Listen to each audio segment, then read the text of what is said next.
This podcast is brought to you by Aetna.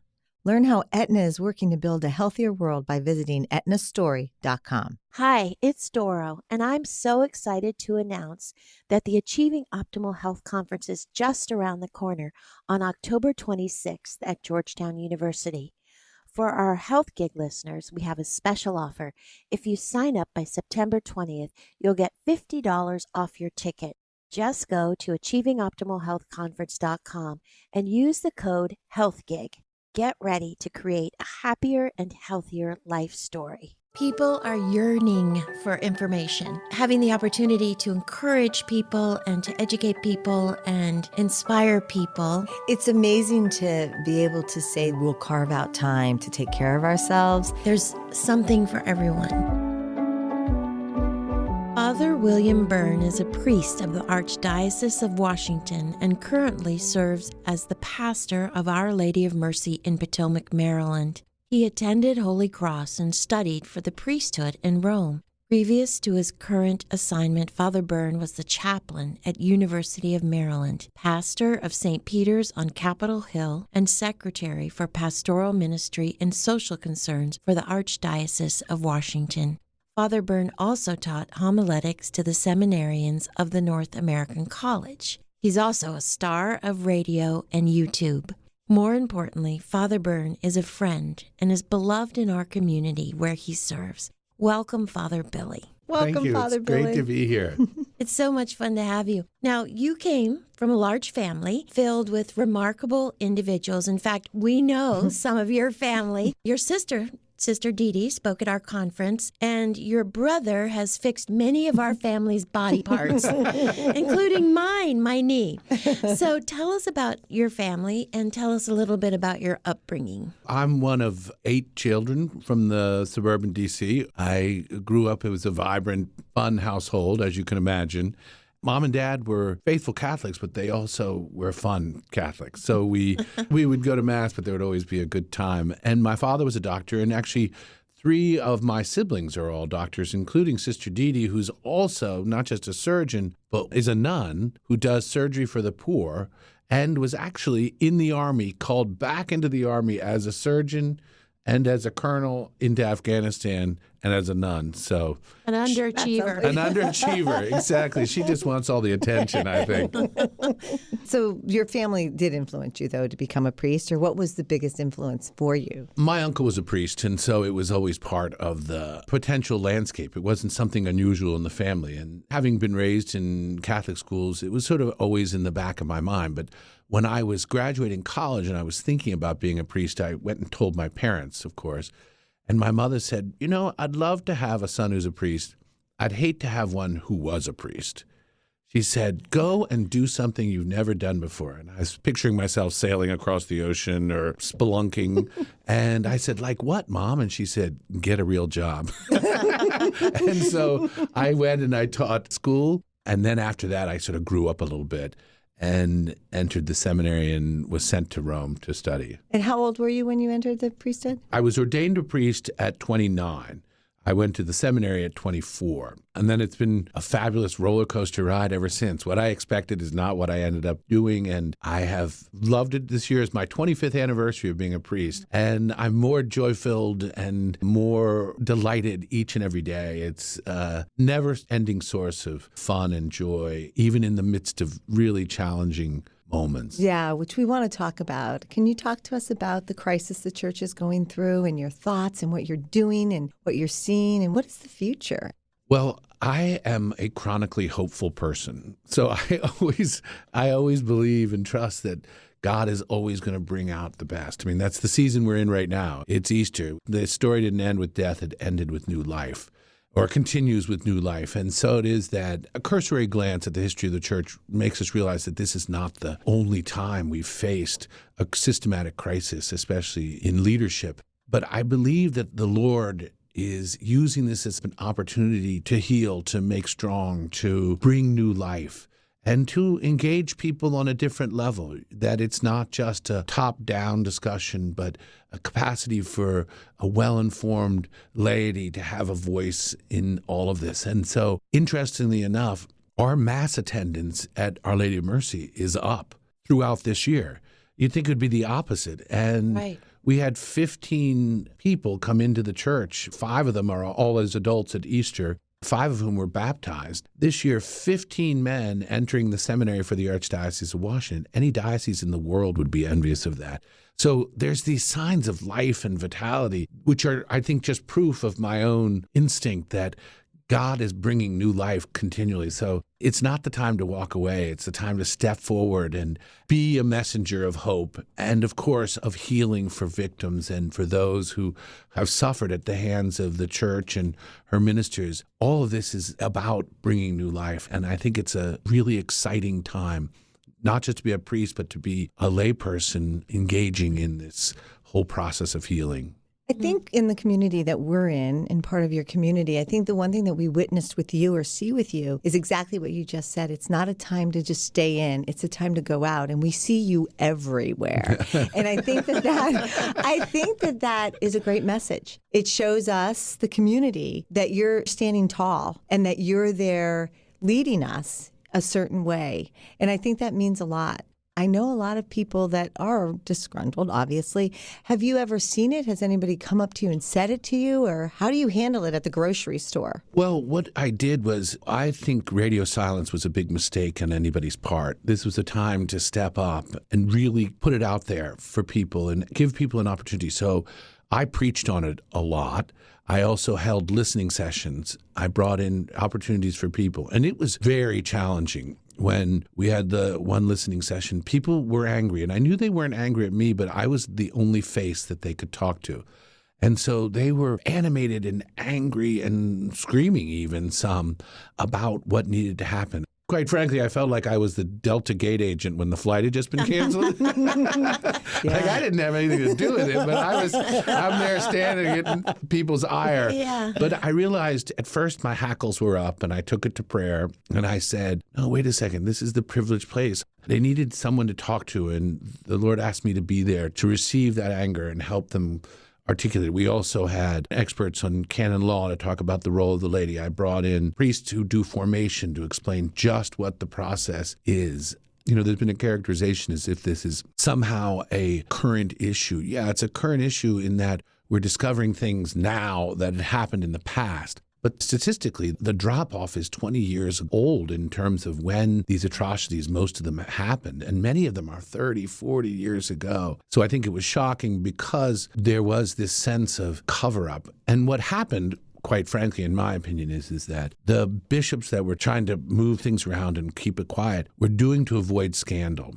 And they were thinking themselves, this is my supposition, this is just my theory, it's not a position of anything official. But they were trying to preserve unity by avoiding scandal. And little did they know that every time that they moved somebody, sort of underneath the surface, unity was cracking up.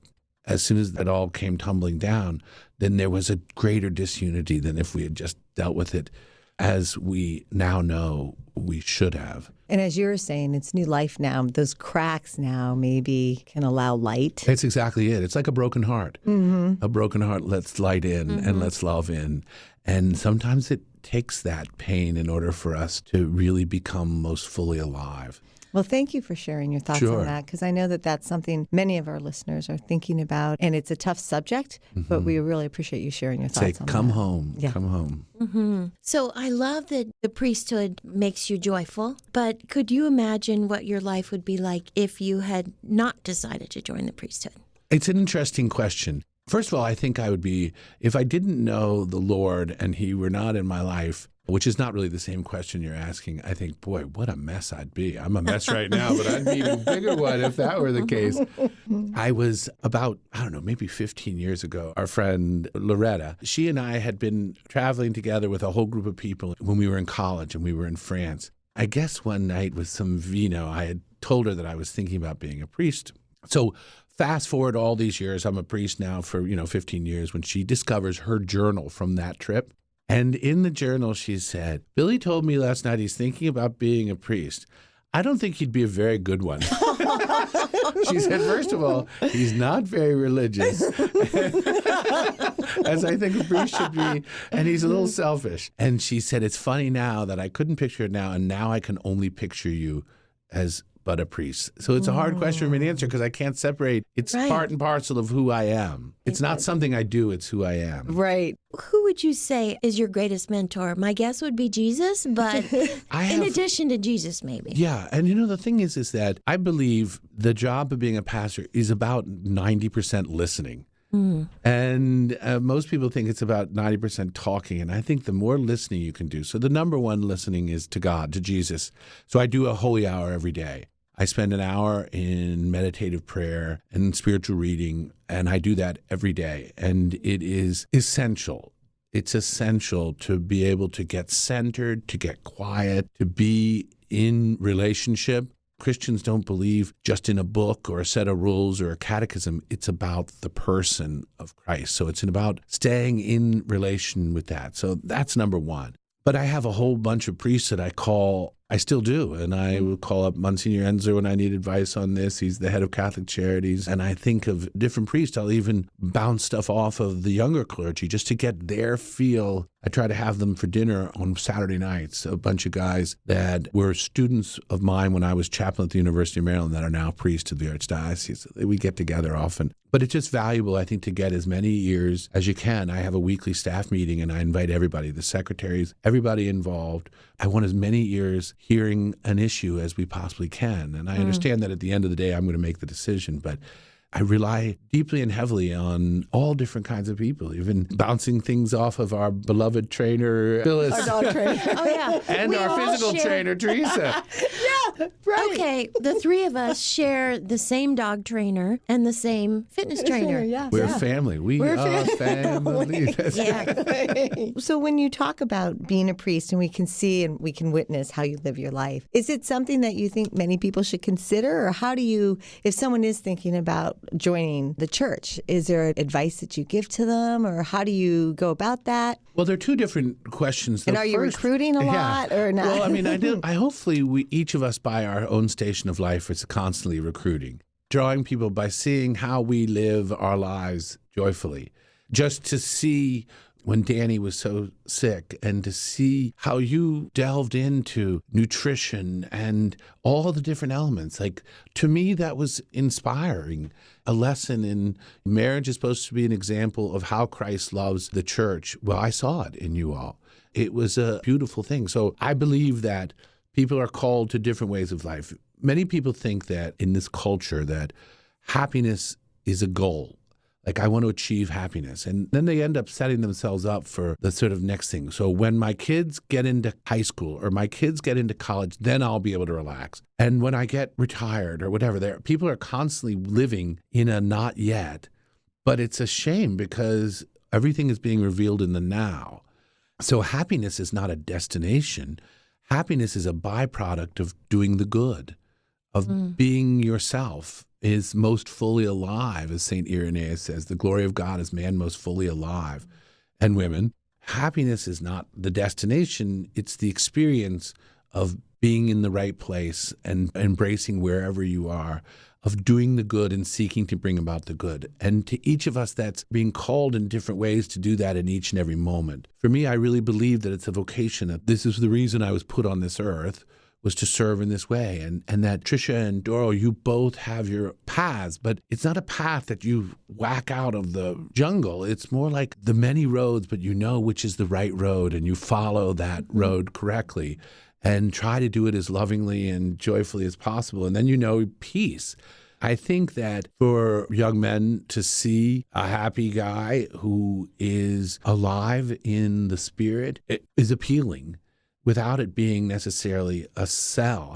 It's not a recruiting as much it is as an invitation to consider and to discern whether or not this is what God's asking of you. You've talked about your joy and you're a happy guy, and a lot of times people are turned away from the church because they've got a grumpy priest. How do we encourage happy people to go into leadership roles? First of all, the vetting process is very stringent in this archdiocese. They go through a lot. We've had guys who were FBI agents who were applying, and they're like, this is way harder than getting a security clearance.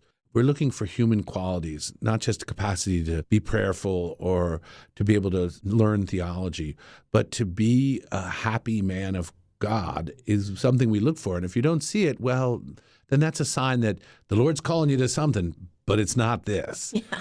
And then the formation, the key of developing a spiritual life and having that great desire in your heart and be willing to connect are those elements that if they get put in place, just like a young marriage, if you can build skills in marriage prep and communication capacities, then when they hit the roadblock and develop the capacity to pray together. So when I do marriage prep, I'm like, you might think you're busy now, but going to weddings in the Outer Banks is not busy. Wait till you throw babies into this, and then you get a call in the middle of the night that you would never have wanted to hear. Mm-hmm. That's when all these elements are needed. And if you aren't communicating, if you're not praying, if you don't have spiritual intimacy, then words in those moments are not going to do it. Just being able to pray and be with each other. The formation is crucial, but it's also an ongoing formation. I just booked my retreat for this summer. I have a spiritual director. You have to keep on working. Right. I mean, you have to keep up on it. We talked a little bit about your role with Tricia and her family when we lost Danny, and you see people enter life and exit life a lot. What has that taught you? Just how precious every moment is. It's always the one who's crying hardest at the funeral is the one who was farthest away. Whereas the person there that was putting the bandages on or counting the pills out and feeding the soup is the one that is a part and parcel of the whole process that's so organic in the movement from one life to the next. I consider it a great privilege, especially in times of sorrow. I've learned over time that at first I think there's a hesitancy, and I say this to young priests, to feel that you're imposing yourself somehow into people's sorrow, and you're not. When people lose someone they love, especially tragedy, it's as if they're suddenly thrust into the middle of the darkest forest. There's no light, and they don't know how to get out. People in ministry, but especially I think a priest in the Catholic context, is someone who arrives at that place with the torch and says, take my hand, follow me. It's dark now. It's going to get lighter. You'll be able to see more, and just follow the light. And so when there's a tragedy of all kinds, and we know so many of them, especially when a young person dies, I go right to the house. I don't wait. I don't call. I just show up. And what my experience is that you're inevitably holding a dad who's sobbing or a mom. And again, it's painful, but it's privileged from my perspective to help because I'm bringing the light. I'm not just walking them through the dark. There were so many tragic deaths that happened at our parish and local parishes that people knew about. Opioid deaths, suicides, people that just were perfectly healthy and went to bed and never woke up, a sophomore at Notre Dame. And so I started a support group for those families. And I can't understand what they're going through. Only they get it. But I can journey with them. But also, I think one of the most amazing takeaways from my experience of working with these families who have died is that God's constantly speaking to us, and we're usually not tuned in. It's like we're in the TV section of Best Buy, and there's 15 TVs going on. So when God's trying to blink over here, we're staring at the one about our radiator or the dry cleaner or how we're mad at our kid or whatever, all these TVs. And suddenly when a tragedy strikes, those TVs go dark, and that they're able to see those God moments, those angel winks, God winks, whatever you want to call them. And so I'm sure you've experienced it also. Yeah, no, I think that's so true. And I think that in that time, it's almost like everything does drop. It's there. It's there. It's there. And it's the lesson on how you go forward. It's like, how am I going to live my life now? What did I learn from death? Which is, we're all going to go there. But how will this make my life more meaningful? And that capacity to be able to not wait for a tragedy, be able to dim all the other lights out. And that's what I think prayer is. When I go to prayer, I usually have a prayer word, some kind of a phrase that it switches from time to time so that I can just slowly repeat that, and it dims all the TVs. And it keeps me focused on the one, but it also helps me begin to see where God was working all during the day. The thought that pops in your head, I should call that person, means you should call that person now. It's amazing. They're like, I needed to hear from you. Thank you. What's your favorite sacrament to administer? Well, I think Mass... And what's it like to have that sacrament power? It's pretty great. It's important to remember it's Jesus' priesthood working through me. It's not me. So I'm just the pencil that he writes with, but he can really write beautiful things if I get out of the way. Of course, I think Mass is such a powerful experience, the body and blood of Christ and then feeding people. I mean, it's the most fundamental thing. And I think you're strengthening them so that they can go out. I say this all the time. I'm like, this is my pulpit. Yours is your dining room, your operating room, your courtroom, your podcast. This is the place where you need to start bringing that light out to the world.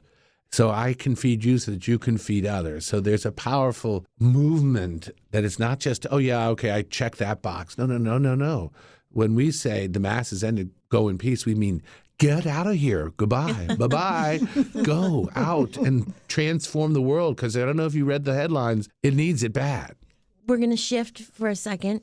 Since this is a podcast about health, how do you take care of yourself? We see you in the gym, so we can vouch for that. In our boxing class. How do you take care of yourself both physically and mentally?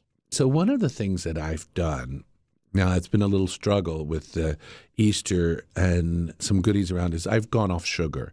That was 50 pounds ago, and I didn't really stop doing anything else. I just stopped eating sugar and anything that has sugar in it as an ingredient, and which cuts out all processed food, basically. If a cracker has sugar in it, it's got 29 ingredients. If it doesn't have sugar in it, it's got 4. And you're like, okay, well, there you go. That, I don't need monothione glutamate or whatever. Probably not in my body. But also I know, just you would know a lot more about this. It's cancer food. It's like there's nothing good about it. That was a huge redo for me. It forces you to eat healthy because you're not eating any processed foods. It really allows you to be stronger, clearer, right? And serving better. Right. So, you should love the Lord your God with all your mind, heart, and body and your soul, so that it's like if you take all those elements, I try to get exercise every day. And part of that is I have a dog, a 15-month-old puppy. I just want to cut you off for just a second. He's like an awesome athlete. Oh, I know. No. You are. I wish this were television so everyone could see that you're a liar. But no, You look good. But in the spinning class, or remember that one first weight class, how you took to it? And boxing, it was as if you were like you had done it before. Forget yoga. I don't need to sit there and do downward dog or whatever. Give me boxing gloves and a bag, and my stress goes flying out the window. You took to it. Because we were there. It was his first class. Yeah. And Jenna and I were there, and we're like, wow, look at Father Billy over there. We ask all of our guests a couple of questions, and one of them is, what is the book that you would recommend everyone read? Now, Duh. I know.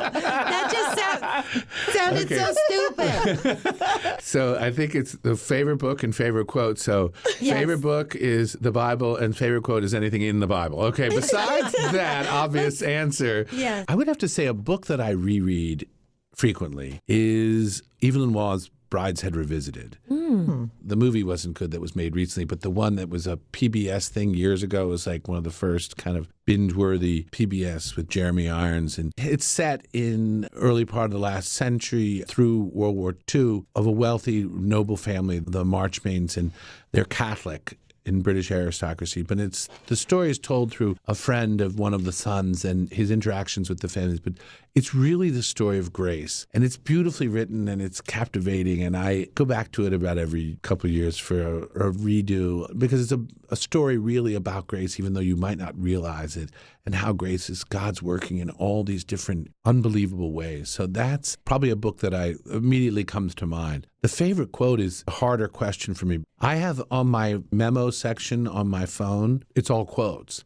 So whenever something jumps out at me, whether it be in the Bible or reading an article in Vanity Fair, or something jumps out at me, I type it into there. And I feel those quotes are like stepping stones across a river, that if I read them all in totality, what's sent off my light bulb, then I start to realize, God's asking me to trust more, or God's asking me for a little more openness in this area or that area. So an obvious quote would be from the Bible in the scene of the wedding feast at Cana, Jesus' first miracle. And it's not a healing, it's a party. It's a wedding party. And he's saving the couple from probably the most embarrassing thing that could happen. People came from all over, and they weren't staying at the Hyatt and then heading back the next day. It was a commitment, so you had to entertain them, and you ran out of wine. It would have been great shame. And so at the urgence of his mother, she says, go and do it. And he performs his first miracle. But then he said, what does this have to do with me? She turns to the waiters and said, do whatever he tells you. Like, you're talking about the power of a woman in the church. And I'm like, that's pretty good advice. If you do whatever he tells you, things are probably going to work out. And so I always think, do whatever he tells you. Okay, that's it. Yes, Mary, I got it. Bottom line. Good. When you were talking about the marriage, just when you talk to young people when they're getting married, I think your advice is so important. A lot of times I heard it at Mass and then hear it from Riley and Emily and the impact that you've had on them. And you touched on it a little bit earlier, the importance of really working on your marriage even before you're married. And you often say that, is it 50%? Yeah, something along that line. That doesn't make it. And if you could talk a little bit about that. I think that so many people go into it ill-prepared. So in order to be ordained a priest now, you have 2 years after you have college, you finished a college degree and whatever, if you pursued a non-religious degree, you have to do 2 years of philosophy and then 4 years of theology. So to be a Catholic priest, it's 6 years of preparation. To be married, it's 6 months is the minimum. You're like, wow. But it's hard to say, okay, well, great, you're engaged. Okay, well, 6 years from now, let's set a date so we know you're ready. I mean, it's not possible. Right. So what you try to do is realize that it's a work in progress and help them understand most of marriage prep is done by lay couples, people that can talk about how do you navigate different families, all these type of things. But it's about laying in a foundation. And if you can do that, then when the hard times hit, then they're able to realize, okay, we can do this together.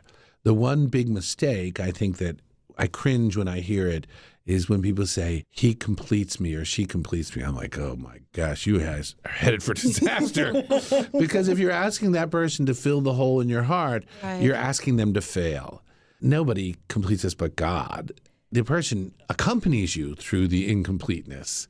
I had a wedding once, and the old grandma, she must have been in her 80s, stopped me as I was setting stuff up, and she goes, do me a favor and don't say that marriage is 50-50. And I was like, what? And she said, sometimes it's 50-50, but sometimes it's 80-20, and other times it's 30-70, you know? And you have to realize that. If you think it's going to be 50-50 all the time, you know, you've got to be willing to realize that there is going to be moments where you're not up to it, and you need to be able to garner that help. And from there, 70%. It's such an important part of my ministry to help them get as many skills and meet as many people that can navigate. I think it's so important, again, watching it with my son and my now daughter-in-law. I mean, it's really made a difference in the way that I think they've approached their marriage and their lives. Father Bill, we've come to the end of our time, but could you leave us with the best piece of advice you've ever received? Well, when I was in college, I remember, this is the first thing, oddly, that pops into my head. A bunch of us, when I was in college, somehow ended up at a piano bar. And there was an old pianist playing the bar. Just somehow. Somehow we ended up, mysteriously enough, I think we were on Martha's Vineyard or something, and we were walking around after dinner, and we ended up and we were sat around the bar, and it was this old pianist, and we said, tell us your most important piece of advice. And he said, there'll always be another party. If you miss one, don't be too sad, because there's going to be one just like it next week. And I think that sort of applies in life, you know. Deal with where the Lord's calling you to be now, and then the next party will happen also. So if you have to sacrifice for a now, don't worry about it, because great things are going to come from that if we can live in today. That's so Great advice hopeful from and the piano wonderful. bar man. Well, thank you. Thank you, Father Byrne, for My coming. pleasure, and thank you for having me. Oh, God thanks bless for you, and God coming bless in. all your listeners. Thank you for joining us on Health Gig. We loved having you with us. We hope you'll tune in again next week. In the meantime, be sure to like and subscribe to this podcast and follow us on healthgigpod.com. I'm Trisha. And I'm Doro. Be well.